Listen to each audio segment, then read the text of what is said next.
الحمد للہ وکفا وسلام علی عبادہ الذین اصطفی اما بعد رب اشرح لی صدری ویسر لی امری واحلل عقدۃ من لسانی یفقهوا قولی رب یسر ولا تعسر وتمم بالخیر سبحانک لا علم لنا الا ما علمتنا انک انت العلیم الحکیم۔ خواتین و حضرات، خوشگوار خاندان کے موضوع پر آج ہم بات کریں گے اور یہ سلسلے کی آخری کڑی ہے۔ اسلام میں خاندانی زندگی کیسے ہو، قرآن ہماری کیا رہنمائی کرتا ہے، اس پر ہم نے 7-8 قسطوں میں گفتگو کی۔ اس کا یہ اختتامی حصہ ہے کہ خوشگوار خاندان کیسے بنتا ہے۔ خوشگوار خاندان کسے کہتے ہیں؟ پہلے سوال یہ ہے۔ خوشگوار خاندان اس کو کہتے ہیں جہاں مرد تھکا تھکایا گھر پہنچے تو وہ گھر میں داخل ہونے کے ساتھ اسے سکون اور راحت ملے اور بیوی کے چہرے پر مسکراہٹ دیکھ کر اس کے دل کی کلی کھل جائے۔ اسی طرح وہ گھر جہاں مرد کے آنے پر عورت خوش ہو جائے، انتظار میں بیٹھی تھی، یہ نہ ہو کہ صاحب ارے گھر میں آ گئے شوہر، اب تو بڑا مسئلہ ہو گیا، آزادی ختم ہو گئی، یہ تصور نہیں، بلکہ عورت سمجھے کہ میرے سرتاج کے آنے سے میرے گھر کے اندر خوشی اور مسرت آ گئی۔ خوشگوار خاندان اسے کہیں گے جہاں بچے والدین کے لیے نور نظر ثابت ہوں اور دل کی راحت ثابت ہوں۔ اسی طرح جہاں خوشگوار خاندان اسے کہیں گے جہاں بچے والدین پر ناز کرتے ہوں، والدین پر اتراتے ہوں، والدین پر خوش ہوں کہ ان کو وہ خوش قسمت بچے ہیں کہ ان کو اس طرح کے بہترین والدین ملے ہیں اور ہمارے سر کے تاج ہیں وہ بچے، اس طرح سے سمجھے والدین کو۔ خوشگوار خاندان وہ ہے جہاں ساس بہو کی قدردان ہو کہ میری بہو ایسی ہے کہ میری بیٹی اور بچوں سے بھی زیادہ میرا خیال کرنے والی ہے۔ اسی طرح بہو جہاں ساس پر فریفتہ ہو اور ساس کے بغیر اسے گھر میں سکون نہ آتا ہو۔ یہ دراصل خوشگوار خاندان یہ ہے کہ جہاں ان سب کے جو ریلیشن شپ ہیں وہ ریلیشن شپ اس طرح سے ہو کہ ایک دوسرے کی قدردانی، ایک دوسرے کے لیے محبت اور ایک دوسرے کے لیے عزت و احترام کا جذبہ پایا جاتا ہو۔ اگر آدمی خاندان میں خوش ہے تو زندگی میں خوش ہے، اور جو لوگ خاندان میں خوش نہیں ہوتے وہ زندگی میں خوش نہیں ہوتے۔ امریکہ کے سائیکالوجسٹ نے ایک سروے کیا، اس میں ہیپی پیپل کا سروے کیا۔ کئی انہوں نے آپشنز دیے کہ ہیپی لیونگ میں کیا کیا چیزیں شامل ہیں۔ کوئی عہدے کی وجہ سے خوش ہے، کوئی پیسے کی وجہ سے خوش ہے، کوئی کسی اور وجہ سے خوش ہے۔ تو اس میں اس کرائٹیرین پر کئی کرائٹیریا تھے، ان معیارات پر جب سروے کیا گیا، دیکھا گیا تو معلوم ہوا کہ خوش لوگ، خوشگوار لوگ یا جن کی زندگی میں خوشی اور مسرت ہوتی ہے، 72% لوگ ایسے تھے جنہوں نے یہ کہا کہ وہ خوش لوگ اس لیے ہیں کہ وہ خاندان سے خوش ہیں۔ جو اپنے گھر سے اور خاندان سے خوش ہوتے ہیں ان کی زندگی میں خوشی ہوتی ہے، ان کی زندگی میں مسرتیں ناچتی ہیں اور ان کے گھروں کے اندر باغ و بہار ہوتی ہے۔ جن گھروں کے اندر خوشی ہو تو اس طرح سے خوش ہونے والے لوگ، پرمسرت لوگ، جن کی زندگی میں مسرت ہوتی ہے، مطمئن لوگ، کمفرٹیبل لوگ جو ہوتے ہیں، وہ گھر سے جو مطمئن ہوتے ہیں وہ بیرونی دنیا میں بھی، عام زندگی میں بھی مطمئن ہوتے ہیں۔ اطمینان، مسرت، خوشی، احساس طمانینت، یہ سب آج جو ہے لوگ کار میں، بنگلے میں، برانڈڈ آئٹمس میں اور کپڑوں میں اور گھر کے اندر جو کراکریز ہیں اور فرنیچرز ہیں ان میں تلاش کرتے ہیں ہیپینس کو۔ اور آج کل دیکھیے کہ بعض بڑی بڑی جو کمپنیاں جو بلڈنگز بناتی ہیں، گھر بناتے ہیں، ان کے سلوگن میں کہ ہیپینس ایک بچی کو سلا رہی ہے، صوفہ بہترین ہے۔ ان سب سے ہیپینس نہیں کہ آپ اچھا گھر خرید لیں، اچھا صوفہ خرید لیں۔ ہیپینس اور خوشی اور مسرت ان چیزوں میں نہیں ہے، لوگ غلطی سے تلاش کرتے ہیں۔ اور خواتین تو بالخصوص اس معاملے میں سمجھتے ہیں کہ صاحب ہمارے گھر کے اندر خوشی ہی نہیں ہے۔ اس کی وجوہات یہ بیان کرتے ہیں کہ صاحب کام کرتے کرتے تھک جاتے ہیں، وہ فلاں مشین نہیں ہے، فلاں آرام کی چیز نہیں ہے، اے سی نہیں ہے، فلاں نہیں ہے۔ ان چیزوں میں لوگ خوشی اور مسرت تلاش کرتے ہیں۔ خوشگوار اس طرح اس میں نہیں ہے، خوشگواری اس میں نہیں ہے۔ اب سوال ہے کہ خوشگوار خاندان کیسے بنایا جائے؟ خوشگوار خاندان بنانے کا کوئی ریڈی میڈ فارمولا نہیں ہے کہ یہ اتنا گرام ملا دو تو تمہارا گھر خوشگوار خاندان ہو جائے گا۔ گھرانے کو خوشگوار بنانے کے لیے کوئی ریڈی میڈ فارمولا نہیں ہے، بلکہ یہ کریٹو ایکسپیرینس ہے کہ ہر فرد اپنے تجربے سے گھر کو خوشگوار بنائے گا۔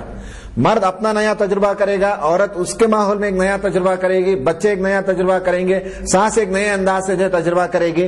سب کے کریٹو ایکسپیرینس کے نتیجے میں خاندان خوشگوار بنتا ہے۔ اس کا کوئی ریڈی میڈ فارمولا آج تک ایجاد نہیں کیا گیا۔ خوشگواری لانے میں سب سبب ہیں، سب کی ذمہ داری ہے۔ عموماً ساس یہ کہتی ہے ہمارا گھر تو بڑا خوشگوار تھا، جب سے یہ بہو آئی اور اس کے قدم ہمارے گھر میں پڑے مصیبت ہی مصیبت، لعنت ہی لعنت۔ مرد یہ کہتا ہے کہ میں تو چین کی بنسری بجا کر زندگی بسر کرتا تھا. جب سے اس کے ساتھ میرا نکاح ہوا اور میرا چین ختم ہو گیا, میری راحت ختم ہو گئی, تو بیوی پر الزام دھرتا ہے, بہو پر الزام دھرا جاتا ہے. حالانکہ خوشی اور مسرت لانے میں سب کی ذمہ داری ہے. مرد بھی اتنا ہی ذمہ دار, عورت بھی اتنی ہی ذمہ دار, ساس بھی اتنی ہی ذمہ دار, بچے بھی ذمہ دار ہوتے ہیں خوشگواری لانے میں. خوشگوار خاندان ہم کیوں بنائیں؟ اس لیے کہ خوشگوار خاندان وہ ہے جہاں ہماری آئندہ نسل کی نفسیاتی صحت اس پر مشتمل ہے, منحصر ہے.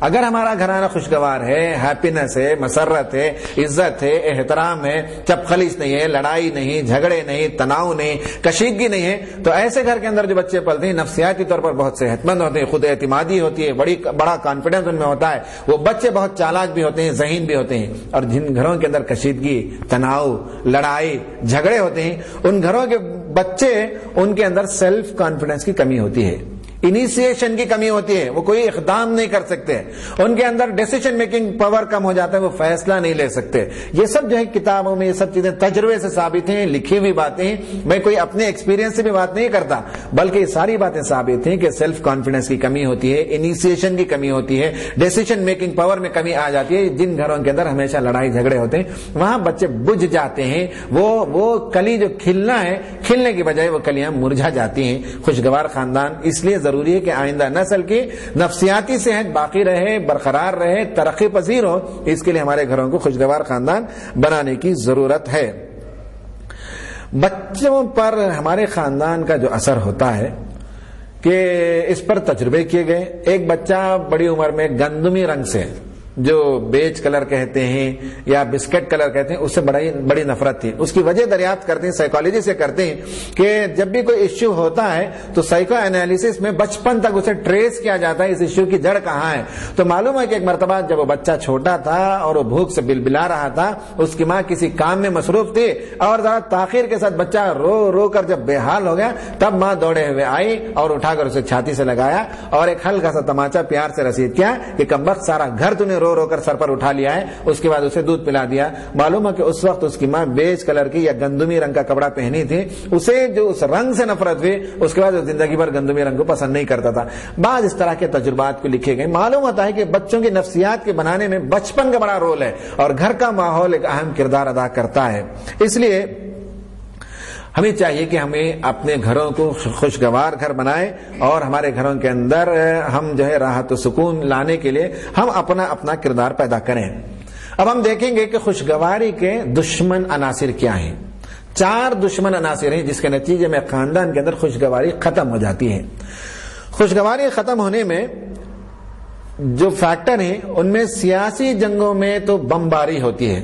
سیاسی جنگوں میں تو اوپر سے جو ہے میزائل داغ دیے جاتے ہیں, لیکن گھروں کے اندر جو جنگ برپا ہوتی ہے, جو کولڈ وار ہوتا ہے, اس میں بموں کی ضرورت نہیں ہوتی ہے, اس میں جو ہے اس میں میزائلز کی ضرورت نہیں ہوتی ہے. وہاں جملوں میں جو طنز ہوتا ہے, جو شکایتیں ہوتی ہیں اور جو تحقیر و تذلیل ہوتی ہے, یہ بڑے بڑے بھاری بموں سے زیادہ شدید زخمی کر دیتے ہیں, دلوں کو چیر دیتے ہیں, پھاڑ دیتے ہیں. اور گھروں کے اندر جو جنگ کے ماحول میں اس میں جو زیادہ زخمی ہوتے ہیں, لیکن یہ زخم جو ہے باہر نہیں, اندر اس کا خون رشتہ ہے. 4 دشمن عناصر ہیں خوشگواری کے. ان میں سے نمبر 1 ہے کہ تنقید اور اعتراض. بات پر شوہر بیوی پر تنقید کرے, بعض دفعہ بیویاں شوہر پر تنقید کرتی ہیں, ساس بہو پر تنقید کرتی ہے, بہو ساس کے بارے میں تنقید کرتی ہے. یہ ڈیپینڈ کرتا ہے کہ کون پاورفل ہے اور کون کمزور ہے. کبھی ساس بیچاری کمزور ہوتی ہے تو بہو اس پر غالب آتی ہے, اور عموماً بہو کمزور ہوتی ہے اور ساس اس پر غالب آتی ہے. دنیا میں 90% ایسا ہی ہوتا ہے.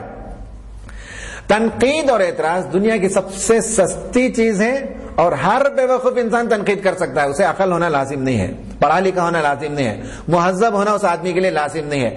ہر بے وقوف بھی کام کر سکتا ہے, ہر غیر مہذب آدمی بھی کام کر سکتا ہے, ہر عقل کا کورا آدمی بھی تنقید کر سکتا ہے. تنقید کرنا کوئی بہت بڑا علمی کام نہیں, بڑے کمال کا کام نہیں ہے. اور یہ بھی معلوم ہونا چاہیے کہ اس طرح کی بے جا تنقیدوں سے اصلاح نہیں ہوتی. اصلاح کرنے کے لیے تنقید میں بہت پہلوؤں کو یاد رکھنا پڑتا ہے. ہم عموماً دیکھتے ہیں کہ گھروں میں ہر دفعے بیوی کو یا بہو کو کوسا جاتا ہے کہ تم کو ایسا نہیں کرنا چاہیے, تمہارا طریقہ یہ صحیح نہیں ہے, تمہارے گھر کا انداز ہو سکتا ہے لیکن ہمارا گھرانہ بڑا اونچا گھرانہ ہے, شریف خاندان ہے, ہم کھائے پیے لوگ ہیں, ہمارے گھر کا طور طریقہ ایسا ہی ہوتا ہے.